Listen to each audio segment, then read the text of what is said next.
Pablo Escobar wasn't just a drug lord, he was one of the wealthiest criminals in history, earning an estimated $70 million per day at the height of his power. With this fortune, he built Hacienda Nápoles, a sprawling 7,400-acre estate in the Colombian jungle. This wasn't just a home, it was a monument to excess, complete with mansions, a private airport, a bull ring, and a zoo filled with exotic animals smuggled in from around the world. Among them, African elephants, giraffes, zebras, ostriches, antelopes, camels, buffalo, kangaroos, flamingos, rhinoceroses, and of course hippos.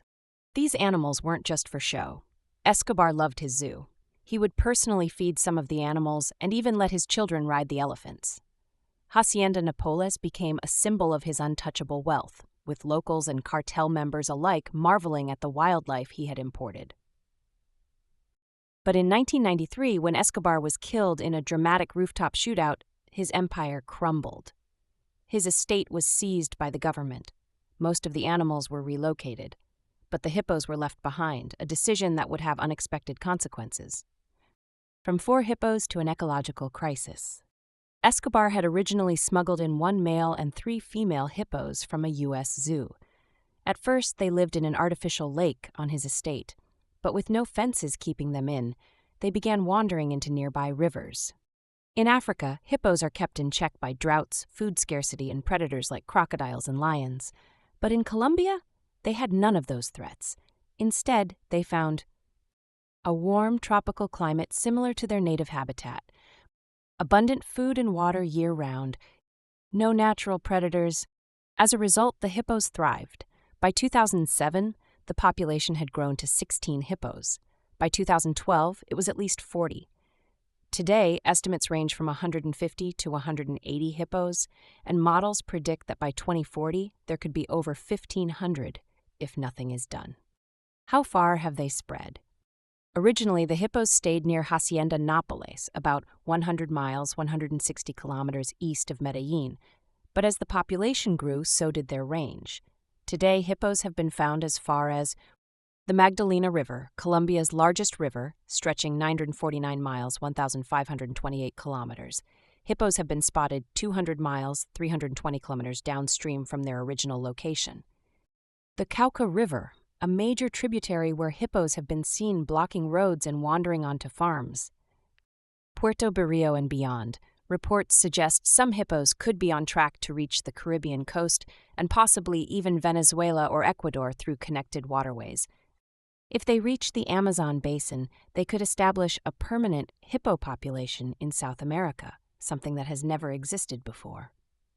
How do hippos change an ecosystem? The real debate isn't just about how many hippos there are. It's about what they're doing to Colombia's environment. Scientists are divided with 2 major schools of thought. The case against the hippos, a growing ecological threat. 1. Water pollution and toxic algae blooms.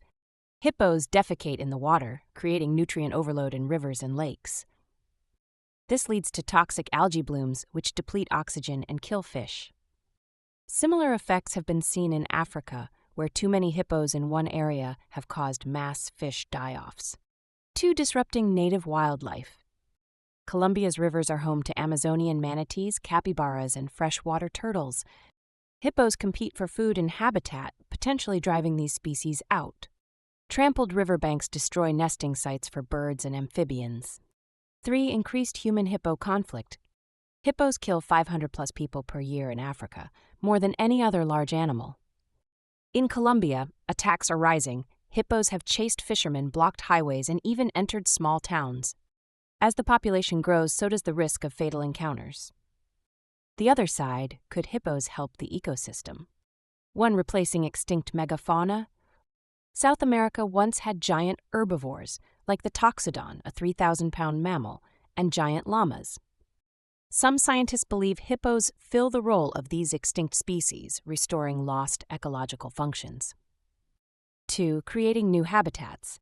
In Africa, hippo-created ponds support diverse fish populations. Could they do the same in Colombia? Some researchers think so. What's being done?